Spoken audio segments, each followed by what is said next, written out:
हमारा previous topic चल रहा था फैक्टर अफेक्टिंग साइज रिडक्शन। कौन कौन से फैक्टर हैं जो साइज रिडक्शन को इम्पैक्ट करते हैं। तो सबसे पहले हमने बताया था हार्डनेस। तो हार्डनेस क्या होता है? Hardness is the surface property of the material. जो हार्डनेस होता है वो किसी भी मटेरियल का सरफेस प्रॉपर्टी होता है। Although it is frequently confused with a property that could be better described as strength। लोगों को लगता है कि इसका जो कन्फ्यूजन इसमें होता है कि किसी मटेरियल का जो स्ट्रेंथ है उससे हार्डनेस से कोरिलेट करते हैं, जबकि स्ट्रेंथ मटेरियल का इंटरनल प्रॉपर्टी होता है और हार्डनेस सरफेस की प्रॉपर्टी होती है। An inverted scale of hardness has been devised known as the Mohs scale. A series of minerals substance has been given hardness number between 1 and 10, ranging from graphite to diamond। जो hardness है, hardness मोह scale से numbering की जाती है, जिसमें हम numbering करते हैं 1 से लेके 10 तक। हम 1 देते हैं ग्रेफाइट को और 10 या 10 देते हैं डायमंड को। तो टोटल जो भी हमारे मिनरल्स हैं, जो भी मिनरल सब्सटेंस है, मटेरियल है, उसकी हार्डनेस की नंबरिंग 1 to 10 करते हैं और 1 हम करते हैं ग्रेफाइट को और 10 डायमंड की। इसके बीच के सारे रेंज होते हैं। Up to 3 are known as soft and can be marked with the fragile material।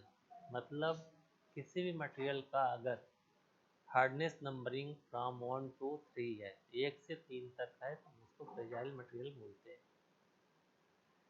Above 7 are hard and cannot be marked with the good penknife blade, while those between are described as the intermediate। 3 से लेके 7 तक मतलब 4, 5, 6, 7, इसको हम जो hardness की scale है उसमें हम इंटरमीडिएट में कंसिडर करते हैं, और एबव 7, 8, 9, 10 हम इसको हार्ड में कंसिडर करते हैं। जनरली क्या होता है, अगर कोई मटेरियल ज़्यादा हार्ड है, harder material more difficult is to be reduce in size. जो मटेरियल जितना हार्ड है उतना ही डिफिकल्ट होता है साइज रिडक्शन के लिए। अगर हमारा किसी मटेरियल का हार्डनेस कम है तो हम उसको इजीली साइज रिड्यूस कर सकते हैं। अगर मटेरियल ज़्यादा हार्ड है तो हमारा उस साइज रिडक्शन के लिए ज़्यादा एनर्जी की ज़रूरत पड़ती है, ज़्यादा डिफिकल्ट होता है। सेकंड फैक्टर है साइज रिडक्शन का toughness. Toughness of a material is sometimes more important than hardness. कभी कभी क्या होता है, तो मटेरियल का टफनेस है हार्डनेस से ज़्यादा इम्पॉर्टेंट होता है। ये सॉफ्ट बट टफ मटेरियल में present more problem in size reduction than a hard but brittle substance। कभी कभी क्या होता है कि कोई अगर सॉफ्ट मटेरियल है, कोई सॉफ्ट मटेरियल है और वो उसमें हार्ड नहीं है, सॉफ्ट मटेरियल है और टफ नहीं है, तो वो उसमें काफ़ी प्रॉब्लम होती है साइज रिडक्शन के लिए। एग्जांपल के लिए जैसे रबर है, तो रबर क्या, उसका हार्डनेस कम है बट वो ब्रिटिल नहीं है। ब्रिटिल ना होने की वजह से उसका साइज रिडक्शन हम इजीली नहीं कर पाते हैं। जैसे ब्लैक बोर्ड का चाक है एग्जांपल के लिए, तो वो क्या है, हार्ड है बट वो क्या है, ब्रिटिल है।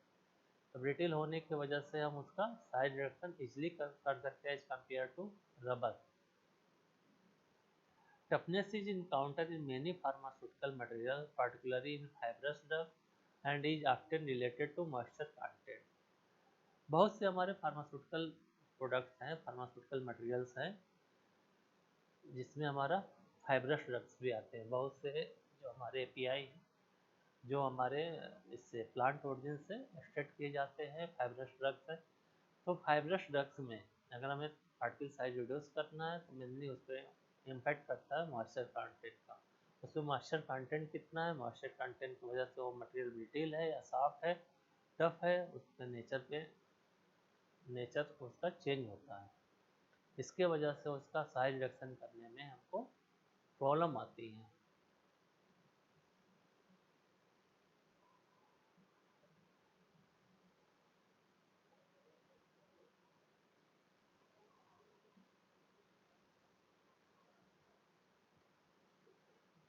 एवर्सिवनेस, एवर्सिवनेस है ये प्रॉपर्टी है hard material, particularly those of mineral ores. ये क्या होता है कि हार्ड मटेरियल की प्रॉपर्टी होती है जो हमारे मिनरल ओरिजिन से मिलते हैं, and may limit the type of material that can be use. जो भी हम एवर्सिव मटेरियल का पार्टिकल साइज रिडक्शन के लिए यूज करते हैं, तो उसमें क्या होता है कि चांस रहता है कंटामिनेशन का point more than 0.1% of metal. जब हम उसको ग्राइंडिंग करते हैं, ग्राइंडिंग मिल में हम जब उसको पार्टिकल साइज रिड्यूस करते हैं, तो हमारा चांस रहता है कंटामिनेशन का, और वो मेटल का कंसंट्रेशन कितना हो सकता है, मोर देन 0.1%। इसके बाद होता है factor stickiness. Stickiness is a property that cause considerable difficulty in the size reduction. For material many adhere to grinding, surface of the meshes of the skin may become choke। Stickiness क्या होती है कि बहुत से material ऐसे होते हैं जिसका वो चिपकता है, स्टिकी नेचर होता है। मतलब मटेरियल क्या होता है, अगर हम सपोज ग्लू, किसी टाइप का अगर हम ग्लू लेते हैं प्लांट ओरिजिन से, हमारे जैसे गम निकाला और गम का हमका पार्टिकल साइज गोर गम है, अकेसिया गम है, इस टाइप के अगर मटेरियल्स है, तो उस गम का अगर हमें पार्टिकल साइज रिड्यूस करना है, अगर PBK30 है, वो भी क्या रहता है स्टिकी मटेरियल है। जो भी स्टिकी मटेरियल है जो सरफेस पे एडियर होते हैं, तो उसका अगर हमें पार्टिकल साइज छोटा करना है, अगर हम ग्राइंडिंग कर रहे हैं, तो ग्राइंडिंग में क्या होता है, वो ग्राइंडर के सरफेस पे स्टिक कर जाता है, चिपक जाता है, और काफ़ी डिफ़िकल्टी होती है उसको साइज रिड्यूस करने में। कई बार जब हम मेस से उसको पास करते हैं, उसके पार्टिकल साइज को सेपरेट करने के लिए, जब हम जो स्क्रीन है मेस ऑफ स्क्रीन से हम जब पास करते हैं, क्या वो सारा मटेरियल क्या होता है उस पर चिपक जाता है, सारे जो एडियर हो जाते हैं सारे स्किन पे, और स्किन पे एडियर हो जाने की वजह से क्या होता है तो चोक हो जाता है। तो स्टिकनेस भी फैक्टर है, एक फैक्टर है जो साइड रिडक्शन में काफ़ी इम्पैक्ट करता है। If the method if the method used for size reduction produce heat, then substances that are gummy or resinous may be troubles to size reduction process। अगर कोई रेजिन्स टाइप का material है, resins है या गमी material है, और हमारे side reduction करने को उसमें क्या हीट प्रोड्यूस हो रहा है, अगर हम मिल कर रहे हैं, सपोज हमने हैमर मिल यूज किया इम्पैक्ट के लिए या बाल मिल यूज किए, तो उसमें क्या होता है कि हीट जनरेट होता है। हीट जनरेट होने की वजह से क्या होता है, उसके साइज रिडक्शन के करने में काफ़ी हमको ट्रबल्स आते हैं, और वो गमी या स्टिकी नेचर मटेरियल है जो एडियर होता रहता है। Sometimes the addition of inert substance may be resistant such as toluene to sulphur. कई बार हम इस टाइप के मटेरियल को अगर साइड रिडक्शन करना रहता है, तो हम इनर्ट मटेरियल उसमें ऐड कर देते हैं जो उसके स्टिकीनेस प्रॉपर्टी को कम कर देता है। कैलोनिन हम ऐड करते हैं सल्फर में, तो हमारा क्या होता है काफ़ी इजी हो जाता है साइज रिडक्शन के लिए। इसके बाद नेक्स्ट जो फैक्टर है साइज रिडक्शन के लिए, सॉफ्टनिंग टेम्परेचर। सॉफ्टनिंग टेम्परेचर क्या है, कैसे इम्पेक्ट करेगा साइज रिडक्शन के, during the size reduction process sometimes heat is generated which may cause some substance to soften। कई बार बहुत से मटेरियल ऐसे होते हैं जिसको हम अगर हीट करें तो क्या होता है सॉफ्ट हो जाता है। हमने इसके पहले हार्डनेस और सॉफ्टनेस फैक्टर बताया था, कैसे वो साइज रिडक्शन पे इम्पैक्ट करते हैं। तो अगर हमारा जब हम उसको साइज रिड्यूस कर रहे हैं, जब हम जो हम प्रोसेस यूज कर रहे हैं उस प्रोसेस में हीट जनरेट होता है, एक्सोथर्मिक रिएक्शन होता है। एक्सोथर्मिक रिएक्शन होने पे हमारा क्या होता है, वहाँ पे हीट जनरेट होती है, और हीट जनरेट होने की वजह से वहाँ पे टेम्परेचर बढ़ जाता है। अगर ये टेम्परेचर मटेरियल के सॉफ्टनिंग टेम्परेचर के बराबर है, तो मटेरियल क्या हो जाता है सॉफ्ट हो जाता है, और सॉफ्ट हो जाने की वजह से उसमें हमको साइड रिडक्शन करने में ईजी नहीं होता है। एग्जाम्पल के लिए अगर कोई वैक्सी मटेरियल है, जो हमारा अगर कोई किसी बैग्स का हमको साइज रिडक्शन करना है और हमारा साइज रिडक्शन करने में बैग्स का टेम्परेचर बढ़ता है और वो टेम्परेचर बढ़ने पे क्या होगा, वो शाफ्ट हो जाएगा, ग्लू टाइप सेमी सॉलिड हो जाता है। और सेमी सॉलिड हो जाने की वजह से हम क्या होता है, उसका साइज रिडक्शन इजली नहीं होता है। एग्जाम्पल के लिए हमने स्टेरिक एसिड लिया है, स्टेरिक एसिड या कोई हमारा ड्रग है जिसमें आयल्स या फैट है। अगर किसी भी ड्रग में आयल या फैट है या स्टेरिक एसिड है, उसका हम साइड रिडक्शन करते हैं और साइड रिडक्शन करते टाइम अगर उसका टेम्परेचर बढ़ता है तो टेम्परेचर बढ़ने पे क्या होता है, मटेरियल सॉफ्ट हो जाता है और सॉफ्ट हो जाने की वजह से उस मटेरियल का इजीली हम साइज रिडक्शन नहीं कर सकते। तो इस टाइप के मटेरियल को, जो हमारे वैक्सी टाइप के मटेरियल हैं या जो हमारे सॉफ्ट हो जाते हैं ड्यूरिंग साइज रिडक्शन, इस टाइप के अगर कोई मटेरियल है और उसका हमको साइज रिडक्शन करना है तो हम क्या करते हैं, उसके साथ जो भी हम मिल यूज कर रहे हैं, मिलिंग के टाइम हम उस मिल को कनेक्ट करते हैं। कूलिंग हम क्या करेंगे, उस मिल को कूल करेंगे, कूलिंग टावर से कनेक्ट हो जाता है या वाटर जैकेट से कर देते हैं, या हमारा जो हीट एक्सचेंजर होते हैं, हीट एक्सचेंजर से क्या होता है, उसमें चिल्ड वाटर पास करते रहते हैं और दूसरे साइड से क्या होगा, हमारा हॉट वाटर निकलता रहता है। उसके वजह से हमारा मिल कूल होता रहता है और टेम्परेचर बढ़ता नहीं है, और टेम्परेचर नहीं बढ़ने की वजह से मटेरियल वो सॉफ्ट होता नहीं है और हम उस मटेरियल को इजीली साइज रिड्यूस कर सकते हैं।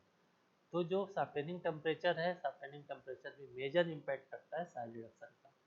कौन से टाइप के मटेरियल को करेगा, जो वैक्सी मटेरियल हैं, आयल्स हैं, किसी ड्रग में आयल या फैट है, स्टीरिक एसिड है, जो टेम्परेचर बढ़ने पे सॉफ्ट हो जाते हैं। जो दूसरे मटेरियल होते हैं जैसे लिक्विड नाइट्रोजन भी यूज करते हैं मील को कूल करने के लिए, या मटेरियल के साथ भी लिक्विड नाइट्रोजन मिक्स कर देते हैं। तो लिक्विड नाइट्रोजन क्या होता है, उसका टेम्परेचर अप्रॉक्स -131 से -200 के बीच में रहता है।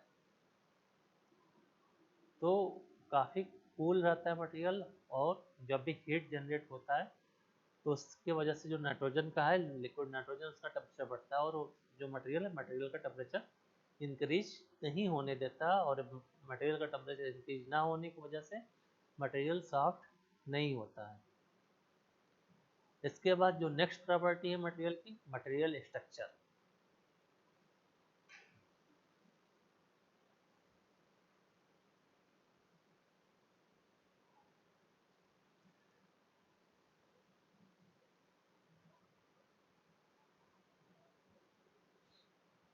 जो मटेरियल स्ट्रक्चर होता है कि बहुत से सब्सटेंस ऐसे होते हैं जो होमोजेनियस कैरेक्टर होता है। इसके वजह से कि होमोजेनियस कैरेक्टर वजह से क्या होता है कि उसका एक जो भी मटेरियल है उसका एक स्पेशल स्ट्रक्चर बनता है। मेजॉरिटी ऑफ मटेरियल एक स्पेशल स्ट्रक्चर शो करते हैं। किस वजह से, क्योंकि जो सब्सटेंस है, सब्सटेंस में होमोजेनियस कैरेक्टर है, होमोजेनियस कैरेक्टर की वजह से जो कैरेक्टर शो होता है उसका जो प्रॉपर्टी है, स्पेशल स्ट्रक्चर मटेरियल का बनता है। एग्जाम्पल के लिए बहुत से मिनरल्स हैं। मिनरल्स क्या है कि एक वीकनेस है या मटेरियल स्प्लिट है फ्रॉम फ्लेक लाइक पार्टिकल्स। बहुत से वेजिटेबल्स ड्रग्स होते हैं जिसमें क्या रहता है कि सेलुलर स्ट्रक्चर होता है। सेलुलर स्ट्रक्चर होने की वजह से वो मटेरियल को क्या करता है, फाइब्रस पार्टिकल में कन्वर्ट करता है, लॉन्ग फाइब्रस पार्टिकल में कन्वर्ट होता है। तो जो भी मटेरियल स्ट्रक्चर है, मटेरियल स्ट्रक्चर का जो कैरेक्टर है वो इम्पैक्ट करता है कैसा मटेरियल हमारा होगा। अगर फाइब्रस मटेरियल है, फाइब्रस मटेरियल का पार्टिकल साइज डिफरेंट मैटर से डिफरेंट मिल से हमको करना पड़ेगा। अगर फ्लेक लाइट पार्टिकल साइज जैसे चूना पत्थर है, और हमको मान लो कि कोई अश्वगंधा का हमने रूट लिया और उसका पार्टिकल साइज रिड्यूस करना है, तो दोनों का जो हमारे प्रॉपर्टी है वो प्रॉपर्टी डिफरेंट है, मटेरियल का स्ट्रक्चर डिफरेंट है। मटेरियल का स्ट्रक्चर डिफरेंट होने की वजह से जो हमारा साइड रिएक्शन का जो प्रोसीजर है, जो हम मिल सेलेक्ट करेंगे वो डिफरेंट करेंगे।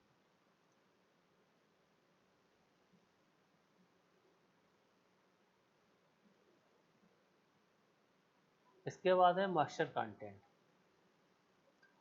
मॉइस्चर कंटेंट क्या है? कोई भी मटेरियल है, उस मटेरियल में कितना परसेंट मॉइस्चर है। तो मॉइस्चर कंटेंट बहुत से इम्पैक्ट करता है जो हमारे मटेरियल की प्रॉपर्टी होती उसको। अगर हमारा मॉइस्चर कंटेंट किसको इम्पैक्ट करेगा? मटेरियल को, हार्डनेस को, टफनेस को, स्टिकीनेस को।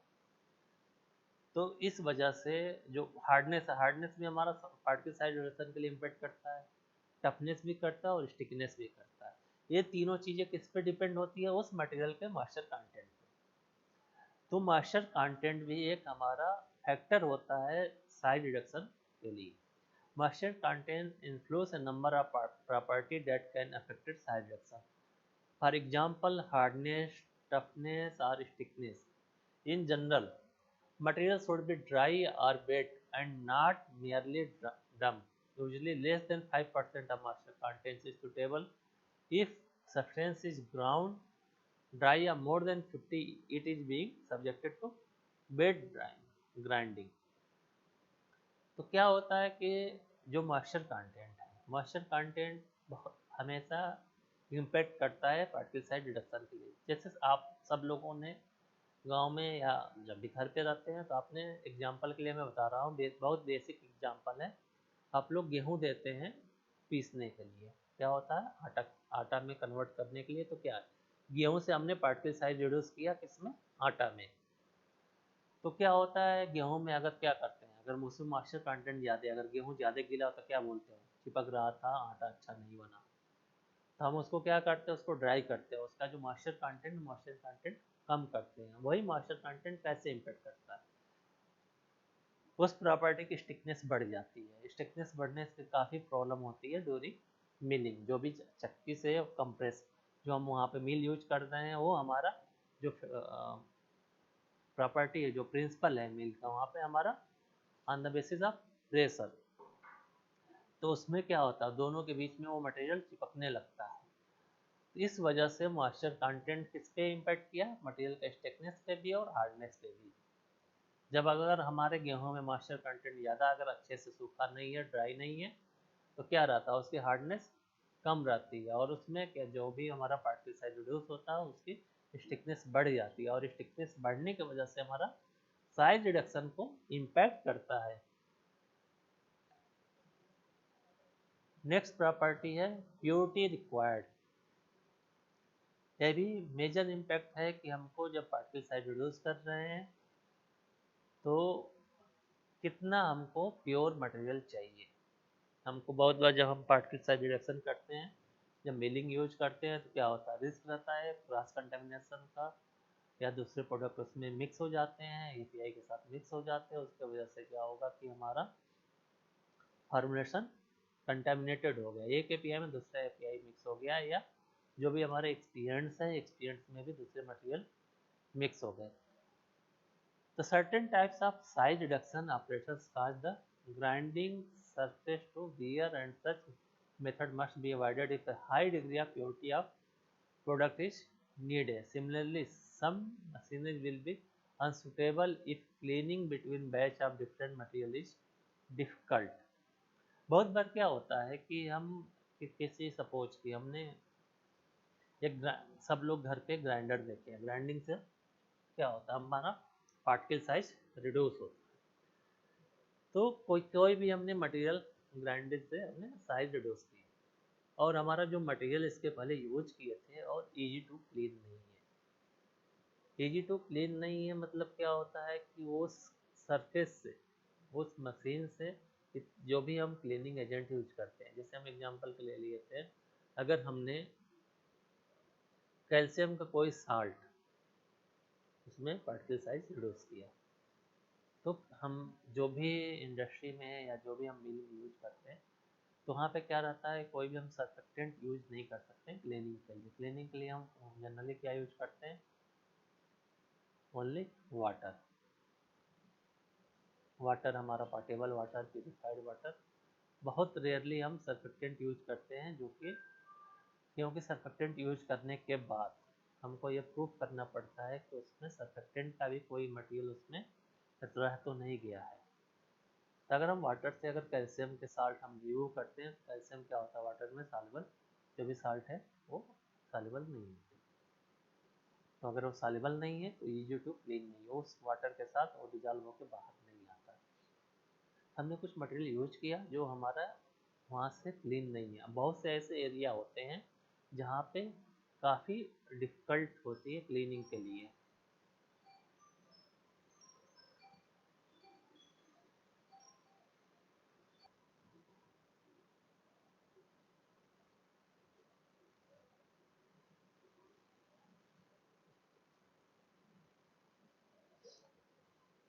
प्योरिटी रिक्वायर्ड, तो क्या होता है कि जब हमारा एरिया जो क्लीनिंग है, क्लीनिंग ईजी नहीं है, अगर क्लीन प्रीवियस मटेरियल अच्छे से क्लीन नहीं हुआ तो चांस रहता है जो भी हम नेक्स्ट मटेरियल जिसकी प्योरिटी हमको हाई ग्रेड की चाहिए, मतलब हाई ग्रेड का मतलब उसमें कोई भी दूसरा प्रोडक्ट नहीं आना चाहिए, तो क्या होगा उस कंडीशन में उस मिल को हम यूज नहीं कर सकते।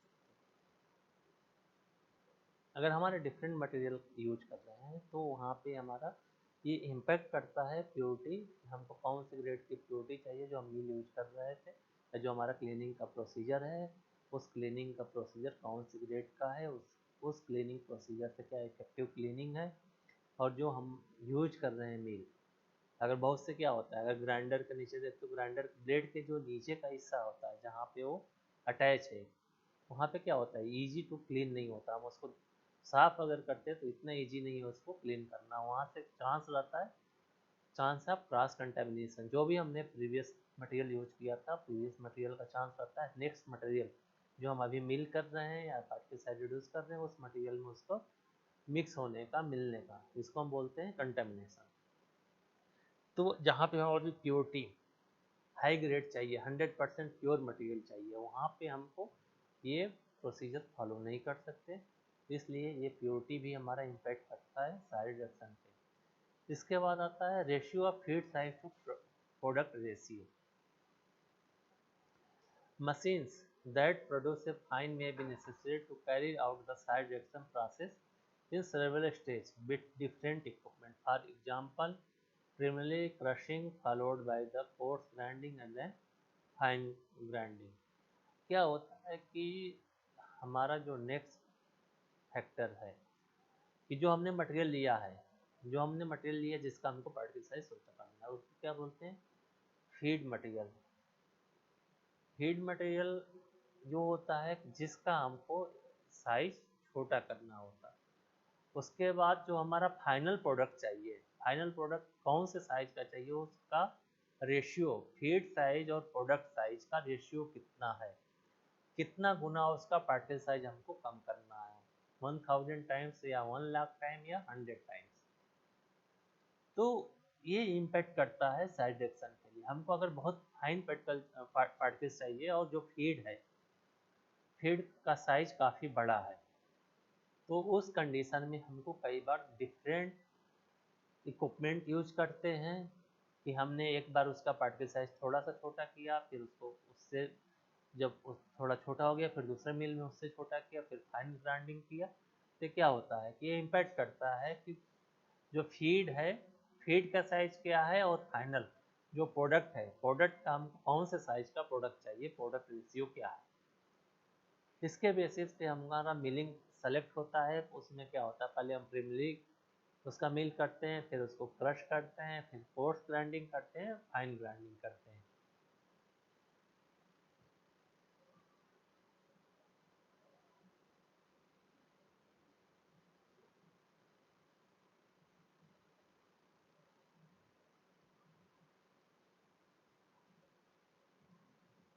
इसके बाद है बल्क डेंसिटी। बल्क डेंसिटी क्या होता है कि हम इसको बोलते हैं बल्कीनेस। कोई भी डेंसिटी, डेंसिटी किसको डिफाइन करते हैं,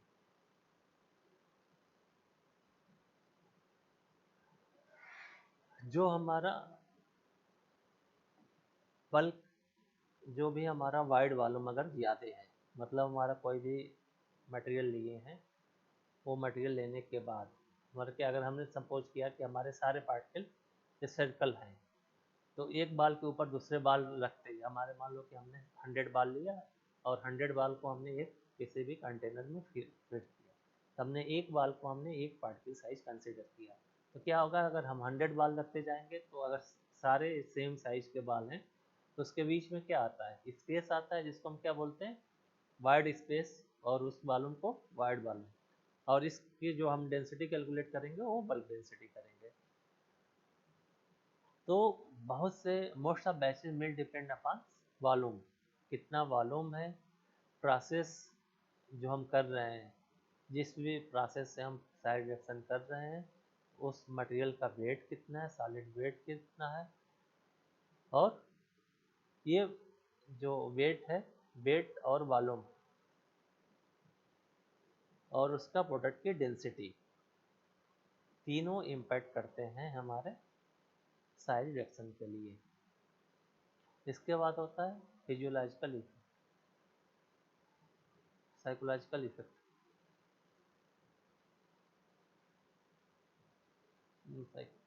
Physiological effect. Some substances are very potent and small amount of dust have high an effect on the operator. जब हम मील यूज करते हैं तो मील यूज करते हैं जहाँ पे हमारा पार्टिकल साइज छोटा हो रहा है, तो क्या होता है वहाँ पे बहुत से डस्ट प्रोड्यूस होता है। और जो डस्ट है, स्मॉल डस्ट हम नहीं बोल सकते, वो उस मटेरियल का क्या रहता है, वेरी स्मॉल पार्टिकल्स होता है, बहुत स्मॉल पार्टिकल्स, बहुत छोटे छोटे पार्टिकल्स होते हैं, वो मिल से बाहर आते रहते हैं। वो अगर हमारा कोई पोटेंट ड्रग है या हमारा कुछ इस टाइप का मटेरियल है जो हमारे ह्यूमन के लिए वो नुकसान करता है, अब हो सकता है कि वो उस वजह से हम उसमें उस मिल पे जो पर्सन काम कर रहा है तो क्या होगा, जब वो सांस लेगा तो सांस लेने के साथ उस मटेरियल को अंदर जाएगा और उस पर उसके लंग्स पे ज़्यादा वो इम्पैक्ट डालता है। तो वेरी स्मॉल अमाउंट है तो वो क्या करता है, तो साइकोलॉजिकल इफेक्ट डालता है उस ऑपरेटर के ऊपर। तो क्या करते हैं कि हमारा वहाँ पे पार्टिकल्स जनरेट ना हो, डस्ट बाहर ना आए, इस रीजन से क्या करते हैं, जो भी मील है उसको, जो भी हमारा मील को क्या करते हैं, क्लोज कंडीशन में करते हैं।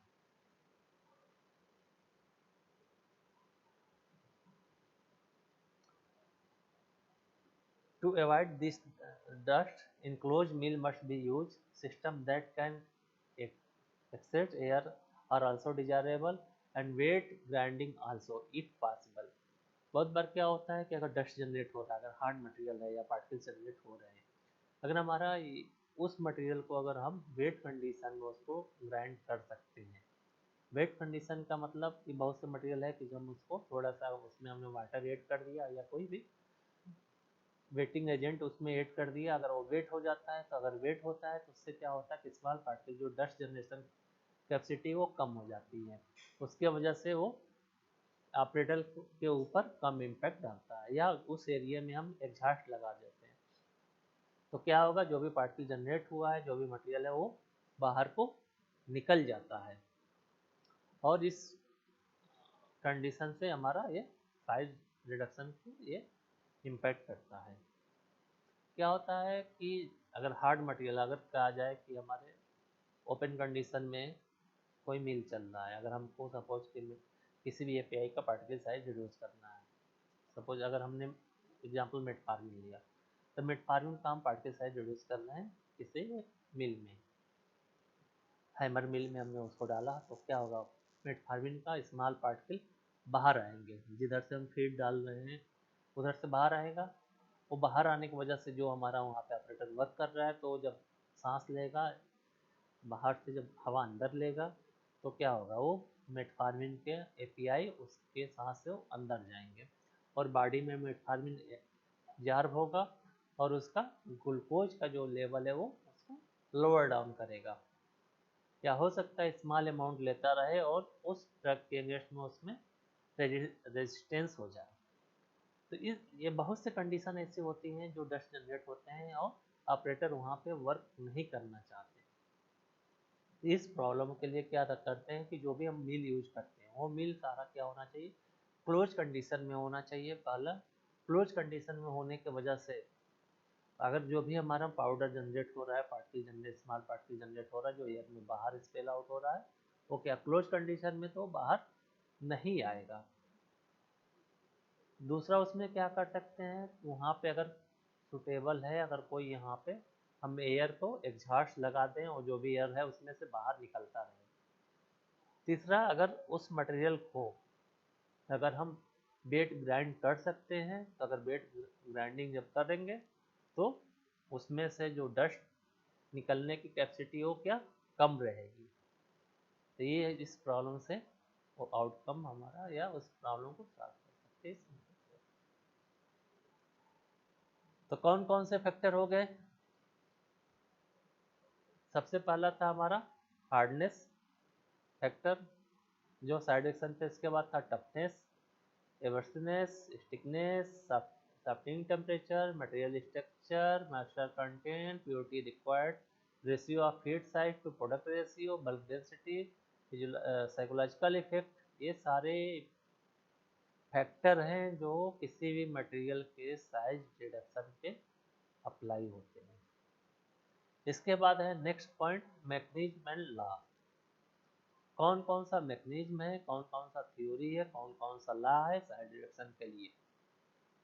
इसमें सबसे पहले क्या होगा, कोई भी पार्टिकल्स का अगर हम साइज रिडक्शन करते हैं तो क्या करते हैं, उस मटेरियल पे हम एनर्जी देते हैं। वो एनर्जी बाय द कटिंग हो सकता है, हैमरिंग हो सकता है, जो भी हमारा प्रोसीजर है कंप्रेशन, तो हम उस पर क्या रहता है, फोर्स अप्लाई करते हैं, एक्सटर्नल फोर्स अप्लाई करते हैं या फेयर अप्लाई करते हैं, जिसके वजह से उस मटेरियल का पार्टिकल साइज छोटा होता है।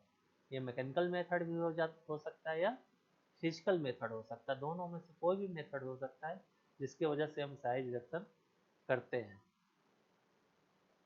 तो इसके लिए कौन कौन से थ्योरी है, कैसे एनर्जी कैलकुलेट करते हैं, ये नेक्स्ट टॉपिक में।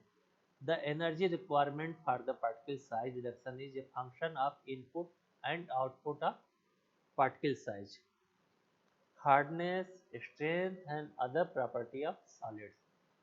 क्या है कि पार्टिकल साइज रिडक्शन के लिए जब हम कोई भी एनर्जी लगाते हैं, कितनी हमारी एनर्जी की रिक्वायरमेंट होती है, तो क्या होता है, फंक्शन होता है इनपुट एंड आउटपुट मटेरियल का। हमारा जो इनपुट मटेरियल था उसका पार्टिकल साइज कितना था, उस मटेरियल का हार्डनेस कितना था, स्ट्रेंथ कितना था, और अदर जो भी सॉलिड के प्रॉपर्टी हैं वो क्या थे, और जो हमारा आउटपुट आया, मतलब हमारा जो फीड मटेरियल था और हमारा आउटपुट जो प्रोडक्ट बना।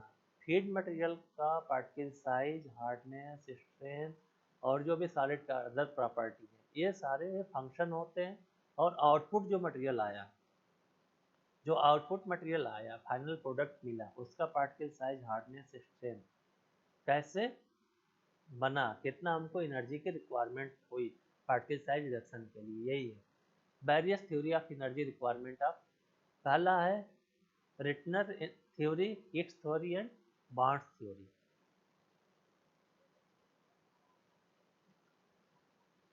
The energy required to reduce the size of particles is inversely proportional to size raised to the sum power। जो यूनिट मास का जो साइज है d है, उसके रेशियो में हमको एनर्जी लगती है।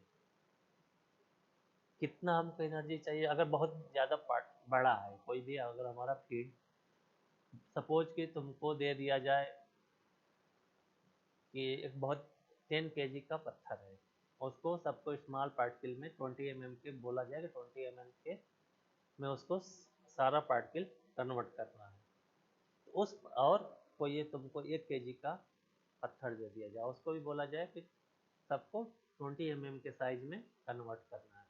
तो क्या होगा कि जो बड़ा साइज है, बड़े साइज का जो पत्थर था, उसको 20 mm के पार्टिकल में कन्वर्ट करने के लिए हमको क्या लगेगा, एनर्जी ज़्यादा लगेगी, ज़्यादा उस पर मीडिंग करना पड़ेगा।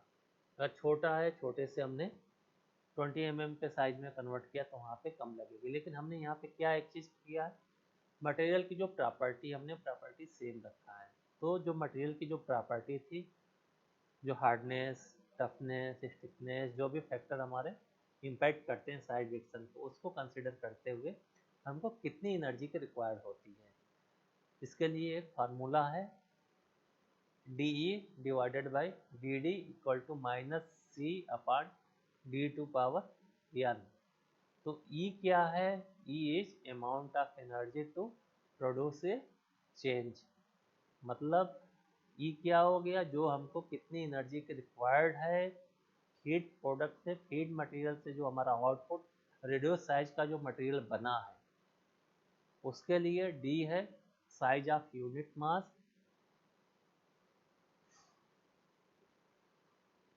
C और N क्या है? कांस्टेंट है। ये हमारा इक्वेशन है। The energy required to reduce the size of particles is inversely proportional to size raised to the sum power। ये हमारा फार्मूला है। इसके बाद हमको इसको आप लोगों ने रेमेडियल मैथ में इंटीग्रेशन पढ़ा था, तो इसको इंटीग्रेशन कर दिया तो E इक्वल टू हो जाएगा C log DI divided by DN। DI divided by DN को हमको क्या रखते हैं? Reduction ratio. रिडक्शन रेशियो मतलब जो फीड रिडक्शन रेशियो या इसको बोलते हैं पार्टिकल साइज रेशियो।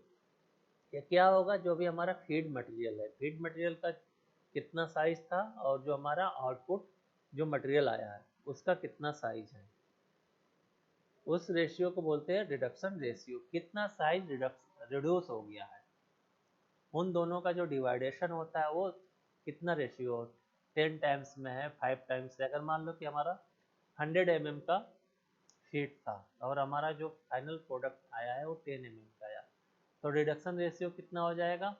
10। मतलब 10 टाइम्स रिड्यूस हो गया। 100 डिवाइडेड बाई 10 इक्वल टू 10। तो हमारा कितना हो गया रिडक्शन रेशियो? 10 टाइम्स। तो ये हमारा DI अपन DN क्या है? रिडक्शन रेशियो है। तो अगर हमने ये हमारा इक्वेशन 2 होगा, हमने जो इक्वेशन 1 था उसको इंटीग्रेशन कर दिया तो ये equal to C log DI divided by DN। DI upon DN को क्या बोलते हैं? Reduction ratio. तो अगर हमारा जो N है N इक्वल टू 1 कर दें तो हमारा ये क्या हो जाता है? ये किप्स थ्योरी में कन्वर्ट हो जाएगा। N इक्वल टू 1.5 कर दें तो बार्न्स थ्योरी हो जाएगा, और N इक्वल टू 2 कर दें तो रिंगटर्स थ्योरी हो जाती है। इक्वेशन एक ही है, हमने यहाँ पे क्या चेंज किया? जो N है N की वैल्यू। अब हमारा पहली थ्योरी आती है Rittinger's theory. According to this theory energy required for size reduction of unit mass is directly proportional to new surface area produced। क्या है कि हमको जो एनर्जी रिक्वायर्ड है, जो भी हमारी पार्टिकल साइज रिडक्शन के लिए एनर्जी रिक्वायर्ड है वो डायरेक्टली प्रोपोर्शनल टू होता है जो हमारा न्यू सरफेस एरिया प्रोड्यूस हुआ है उसके प्रोपोर्शनल में होता है। मतलब जितना स्मॉल पार्टिकल साइज होता है उसका सरफेस एरिया उतना ज़्यादा होता है। तो जितना हमको छोटे पार्टिकल्स चाहिए तो उतना हमारा एनर्जी रिक्वायर्ड एनर्जी बढ़ जाएगी। अगर हमारा फीड साइज सेम है और हमको पार्टिकल साइज ज़्यादा छोटे चाहिए तो अगर बहुत ज़्यादा छोटे पार्टिकल साइज चाहिए तो सरफेस एरिया ज़्यादा होगा। अगर सरफेस एरिया ज़्यादा होगा तो फीड रिक्वायर्ड एनर्जी है वो ज़्यादा चाहिए। According to this theory, according to this theory energy E required for the size reduction of unit मास।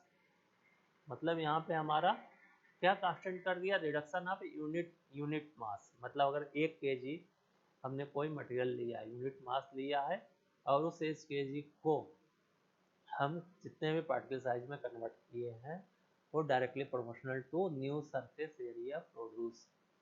ये हमारी थ्योरी होती है। इक्वल टू KR ब्रैकेट में SN माइनस SI। SI क्या है? Initial surface area. SN क्या है? New specific surface area.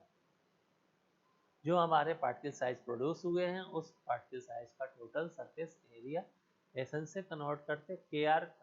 KR को हमारा रिंगटर्स कांस्टेंट करते हैं। ये क्या है? हमारा amount of energy.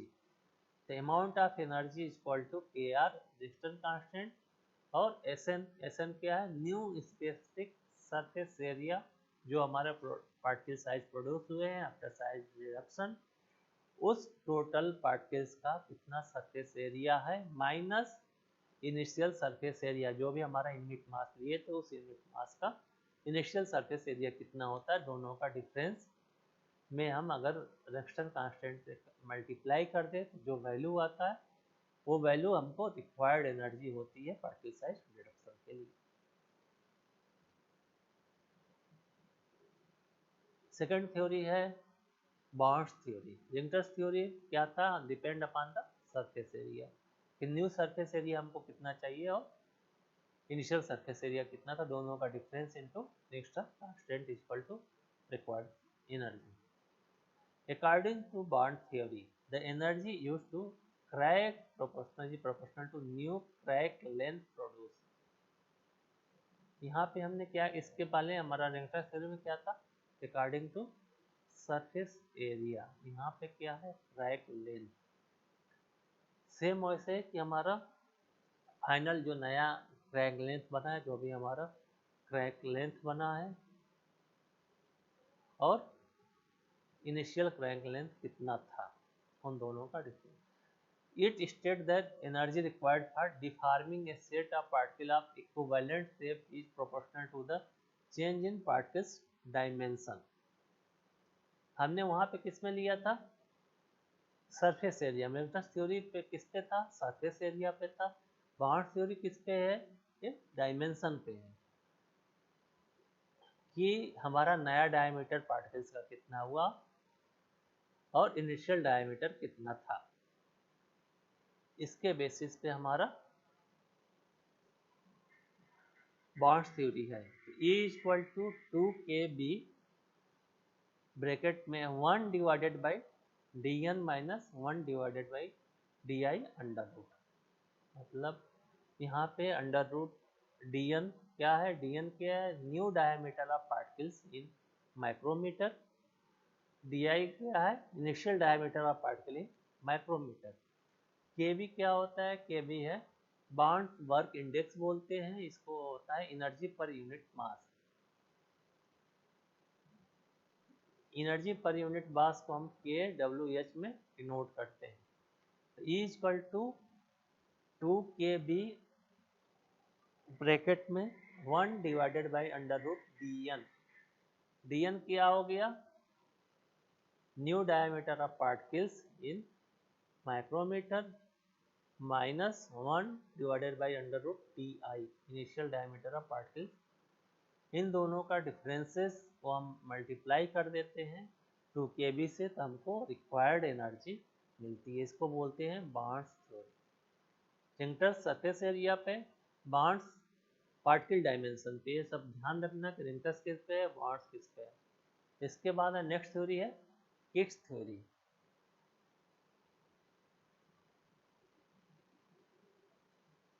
Kicks theory किस पे है, शेप पे, ये भी हमारा पार्टिकल साइज के शेप पे डिपेंड होता है।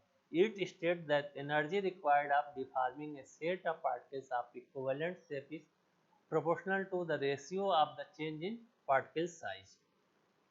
उस शेप में कौन से रेशियो में हमारा पार्टिकल साइज कन्वर्ट हुआ है, उसका डायरेक्टली प्रोपोर्शनल होता है required energy. E equal to kk log di divided by dn। kk is fix constant energy per unit mass, di is diameter of particle in initial stage. हम हमेशा जैसे d को denote करते हैं diameter को i मतलब initial stage, n denote for the new particles, dn is the diameter of new particles. इन दोनों का जो रेशियो है उसको मल्टीप्लाई कर दें k से, तो हमारा रिक्वायर्ड एनर्जी मिलेगा। E equal to kk log di divided by dn। इन दोनों का जो रेशियो है उसका log लेंगे, मल्टीप्लाई कर देंगे kk से, तो हमारी जो वैल्यू आएगी वो रिक्वायर्ड एनर्जी होगी अकॉर्डिंग टू किक्स थ्योरी। और 3 थ्योरी हो गई। रिंगटर्स थ्योरी क्या था, according to surface area, new surface area और इनिशियल सरफेस एरिया का जो डिफरेंस था उसको हम रिंगटर्स कांस्टेंट से मल्टीप्लाई कर देंगे तो रिक्वायर्ड एनर्जी थी। इसके बाद था हमारा बॉन्ड्स थ्योरी। बॉन्ड्स थ्योरी था हमारा डायमीटर पे और किक्स थ्योरी भी हमारा पार्टिकल साइज पे। इसके बाद हमारा रिंकल्स थ्योरी के बारे में क्या है। रिंकल्स थ्योरी में क्या था, हमने जो प्रिकॉशन 1 था वहाँ पे n इक्वल टू 2, तो energy is directly proportional to new surface area form. बार्श थ्योरी में क्या था, n equal to 1.5, energy use to crack propagation directly proportional to crack length produce. जो हमारा जो पार्टिकल का क्रेक प्रोपोगेशन कितना था और कितना क्रेक लेंथ हुआ है, उसके प्रोपोगेशन में हमारा बार्श थ्योरी करती है। Energy directly proportional to ratio of change in the particle dimension. और किक्स थ्योरी में क्या है, energy is directly percent ratio of change in size. तो ये हमारे 3 थ्योरी थी। इसके बाद हमारे सिलेबस में मील, पार्टिकल साइज को हम रिड्यूस करने के लिए क्या करते हैं, जो भी हम मील यूज करते हैं। तो सबसे पहले हमारे सिलेबस में है हैमर मील। हैमर मील का सबसे पहले हमारा प्रिंसिपल क्या होता है कि जो हैमर मिल है कौन सा प्रिंसिपल वर्क करता है, ये इम्पैक्ट, जो मैकेनिज्म है पार्टिकल साइज रिडक्शन के, वो इम्पैक्ट पे हमारा वर्क करता है।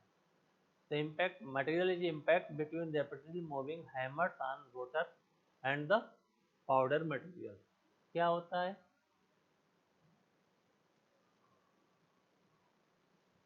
ये हमारा फीड है, यहाँ पे जिस मटेरियल का हमको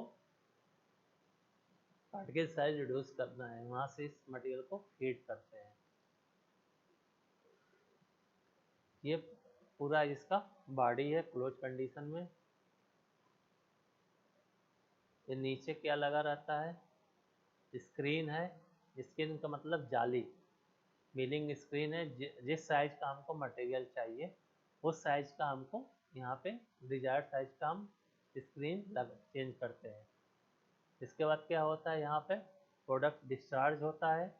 डिस्चार्ज फैन है, ये हमारा इससे कनेक्ट है पाइप से, यहाँ पे फैन रिड्यूस होता है और ये हमारा फाइनल प्रोडक्ट साइक्लोन से बाहर निकल जाता है। इसके बाद क्या होता है, ये शेफ्ट है।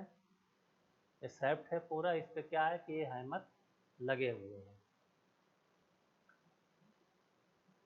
इसमें जो डायरेक्शन होते हैं हैमर का, बैकवर्ड और फॉरवर्ड रिवर्सिबल बोलते हैं, दोनों साइड से हमारे हैमर लगे रहते हैं। ये ब्रशिंग है मशीन का। ये पूरा हो गया हमारा मील। तो क्या होता है कि अगर हम इधर से फीड डालते हैं, जब इधर से मटेरियल आता है, ये ऐसे रोटेट करता है हाई स्पीड में, तो इस पर मटेरियल और जो भी हमारा मटेरियल है उसमें इम्पैक्ट करता है हैमर से, और मटेरियल का उस पर हथौड़ा टाइप से लगता है, इससे वो इम्पैक्ट है और हमारा ये पार्टिकल साइज रिड्यूस हो जाता है। अगर तुम लोग देखे हो कि गांव में पहले जो थ्रेसर यूज करते थे गेहूं के मड़ाई के लिए, तो क्या है, एक टाइप का कटर है, कटर मिल है वो। तो क्या रहता है कि जो उसमें ब्लेड लगे रहते हैं, वो ब्लेड क्या करता है कि जो भी हमारा सॉफ्ट मटेरियल है, फाइब्रस मटेरियल है, जो गेहूं की डंठल है क्या वो फाइब्रस है, तो जब हम उसको डालते हैं तो क्या रहता है कि थ्रेसर में हाई स्पीड पे शेफ्ट पे ब्लेड लगा, वो ब्लेड रोटेट करते हैं और वो ब्लेड उसको क्या करते हैं, उसको गेहूं की जो डंठल है उसको पूरा कट करते हैं। और जो गेहूं है, गेहूं नीचे जाली लगा रहता है, जाली से के बाद यहाँ पे नीचे में क्या रहता है, पंखा लगा रहता है जो रोटेट करता है हवा। तो जो भूसा निकलता है उसमें उसका वेट कम होने की वजह से वो उड़ के आगे चला जाता है, और गेहूं का जो उसका वेट ज़्यादा है वो नीचे आता है। सेम ऐसे ही हमारा हैमर मिल बना रहता है, उसके ब्लेड की जगह पे क्या लगे रहते हैं, हैमर लगे रहते हैं, और वो हैमर उस मटेरियल पे इम्पैक्ट करता है, जो भी हम मटेरियल उसमें पास करते हैं, और पार्टिकल साइज रिड्यूस होता है। इसका ये हमारा इसका कंस्ट्रक्शन हो गया, इसका प्रिंसिपल हो गया, इसका यूज क्या है। It is use to mill dry material, wet filter, press cakes, ointments, slurry, brittle material is best fracture by the impact from blunt hammer, fibrous material best reduce size by the cutting edge। क्या रहता है कि जो हमारे dry materials है, जो dry materials है उसका पार्टिकल साइज रिड्यूस करने के लिए, ठीक फिल्टर प्रेस के जब हम फिल्ट्रेशन करते हैं तो फिल्टर के ऊपर मटेरियल क्या होता है, प्रेस केक बनता रहता है। उस केक का भी हम पार्टिकल साइज रिड्यूस करते हैं हटाने के लिए। ऑइंटमेंट में भी यूज करते हैं, स्लरीज में भी यूज करते हैं। अगर हमारा कोई ब्रिटल मटेरियल है तो ब्रिटल मटेरियल का बहुत इजीली हमारा पार्टिकल साइज रिड्यूस होता है बाय द हैमर मिल। अगर कोई फाइब्रस मटेरियल है तो फाइब्रस मटेरियल को हम कटिंग मिल से, कटिंग एज से हमारा उसका पार्टिकल साइज रिड्यूस। हमने दोनों एग्जांपल बता दिया। हमने जस्ट एक एग्जांपल बताया था थ्रेसर का, तो क्या है, कटिंग एज टाइप का मिल है, और वो फाइब्रस मटेरियल के लिए क्या होता है, बेस्ट होता है। और जो हैमर मिल है वो ब्रिटल मटेरियल के लिए बेस्ट होता है।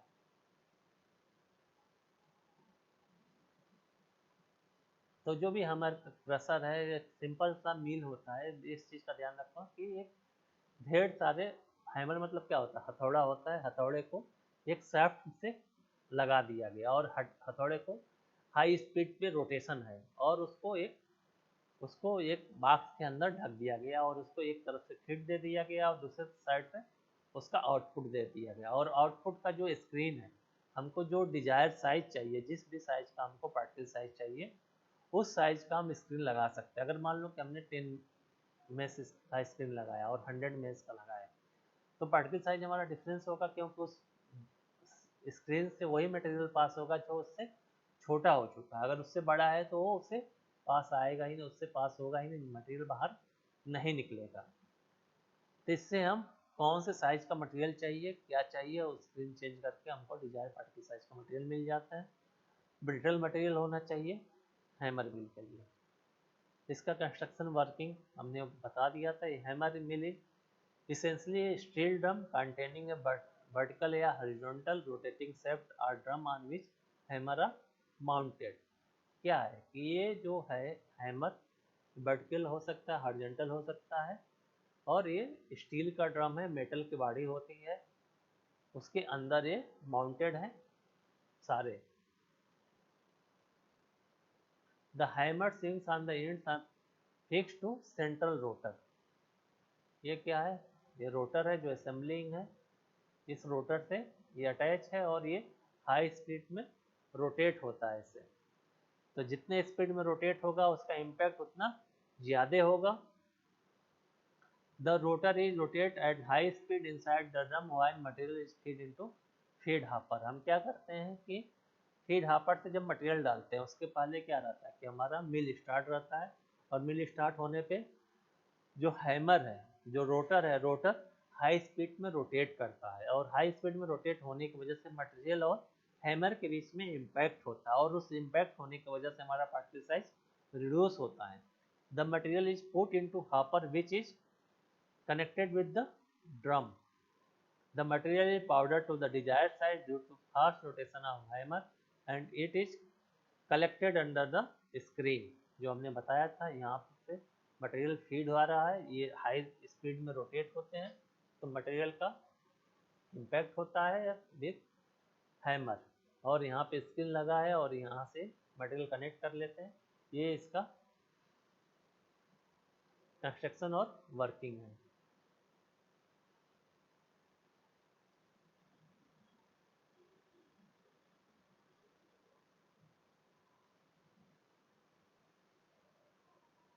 एक एग्जांपल है हैमर मिल का। जस्ट हमारा ये हापर है,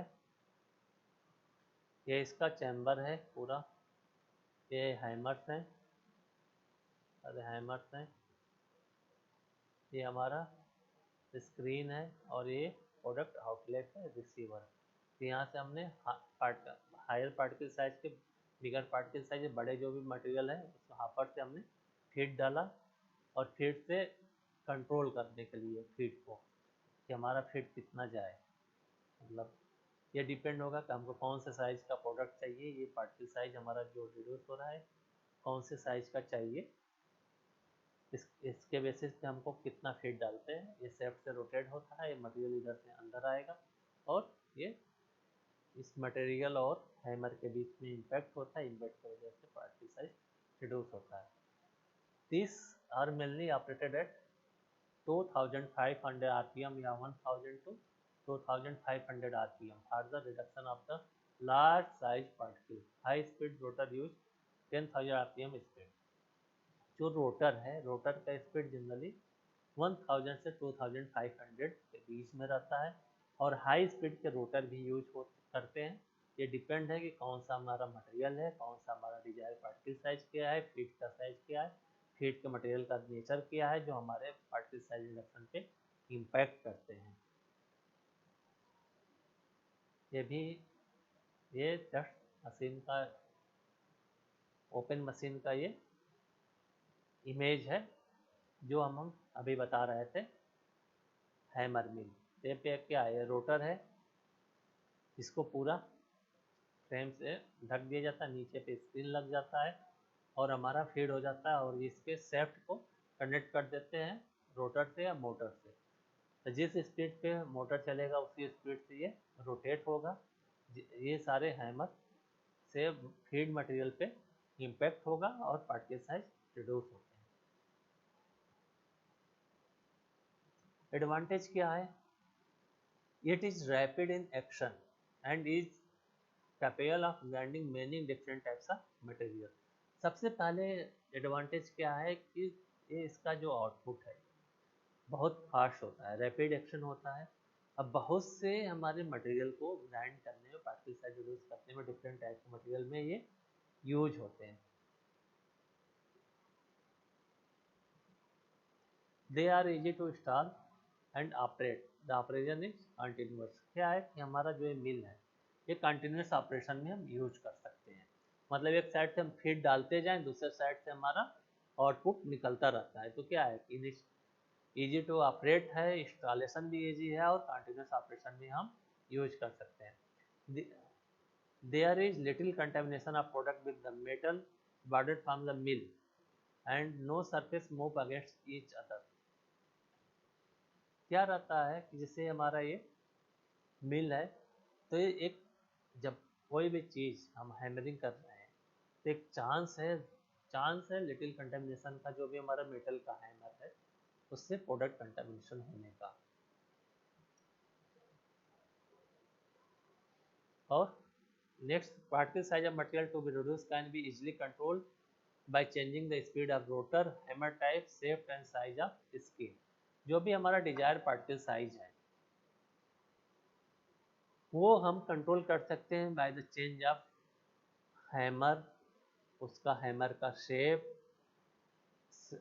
उस मशीन के स्पीड और जो हम स्क्रीन लगा हुआ जिससे हमारा आउटपुट निकल रहा है, इसके बेसिस पे हम पार्टिकल साइज कंट्रोल कर सकते हैं। डिफरेंट मटेरियल के में भी यूज करते हैं। इसके बाद इसका डिसएडवांटेज, सबसे पहले डिसएडवांटेज क्या है? Heat buildup during milling is more, therefore product degradation is possible. क्या होता है कि जब हम हैमर मिल यूज करते हैं तो हमारा वहाँ पे हीट बहुत ज़्यादा प्रोड्यूस होता है। ड्यूरिंग मिलिंग हीट बहुत ज़्यादा प्रोड्यूस होता है। बहुत से जो प्रोडक्ट है जो हीट लेवाइल हैं या हाई टेम्परेचर पे जो डिग्रेडेशन होते हैं, तो उस टाइप का मटेरियल में क्या होगा कि हमारा चांस होगा प्रोडक्ट डिग्रेडेशन होने का। Hammer mill can not be implied to mill sticky fibrous and hard materials. Hammer mill को हम यूज़ नहीं कर सकते जो हमारा स्टिकी मटेरियल, हमने स्टिकनेस बताया था कि कैसे हमारा स्टिकनेस इम्पैक्ट करता है साइज एक्शन के, फाइब्रस मटेरियल है। और हार्ड मटेरियल के लिए हम इसको नहीं यूज करते हैं। द स्क्रीन में गेट क्लॉग्ड।